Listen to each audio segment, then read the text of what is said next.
$10,000 for a train trip? Sounds crazy. But after experiencing it, I have to admit, some things can't be measured by money. It all started on a windy afternoon in Paris when I received the email confirming my ticket for the Venice Simplon-Orient-Express. This legendary train once carried nobles, spies, and artists roaming across Europe throughout the 20th century. Today, it is a living symbol of luxury, and I was about to become a part of it. Right at Gare de l'Est station, I stepped into another world.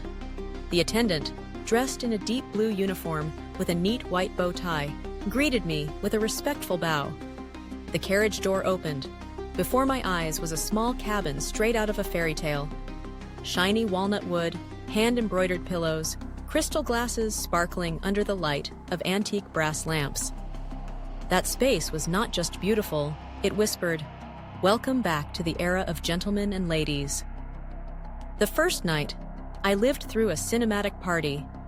Wearing a classy suit, I entered the dining car. No one forced the dress code, but everyone knew.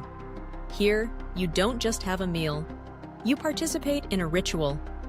Dinner was roast duck with orange sauce, osatra caviar, and chocolate mousse covered in gold.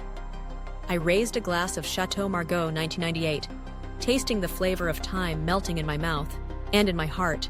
The music, the scenery, and the special people made that night unforgettable. At the bar, a pianist played Chopin, candlelight flickering on the wooden walls.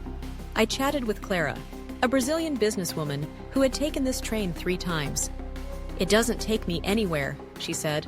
"It takes me back to myself." The next morning, I woke up among Austrian pine forests. Outside the window, the sun rose behind snowy mountains. Inside, breakfast was served in bed. Croissants, fresh orange juice, eggs Benedict. In the afternoon, I joined a cocktail class with a bartender who once served royalty. Each cocktail told a story. Venetian Secret, Golden Compass. Nya.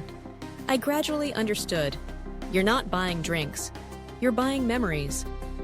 The train stopped in Innsbruck, and I strolled through the old town. At a small cafe, I met an elderly Englishman.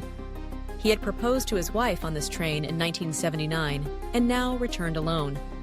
"I'm not buying the past," he said, "just visiting it." On the last day, Venice appeared in sunlight like a painting. I packed my luggage with regret. That cabin was not just a place to sleep. It was a part of a memory. Before stepping off the train, the attendant bowed. "Thank you for traveling with us." Not taking a train, but traveling. So what does $10,000 buy? Not just an expensive bed or gourmet food, but moments, connection. The feeling that you are living in another era, where everything is slow, precious, and memorable. I used to think only the rich deserve this trip, but now I believe anyone who appreciates beauty, sophistication, and depth deserves it. Maybe I won't return, but I will live the rest of my life the way it taught me, slowly, full of emotion, and never forgetting to look up through the window, where beautiful things quietly pass by. Do you dare to step onto that train?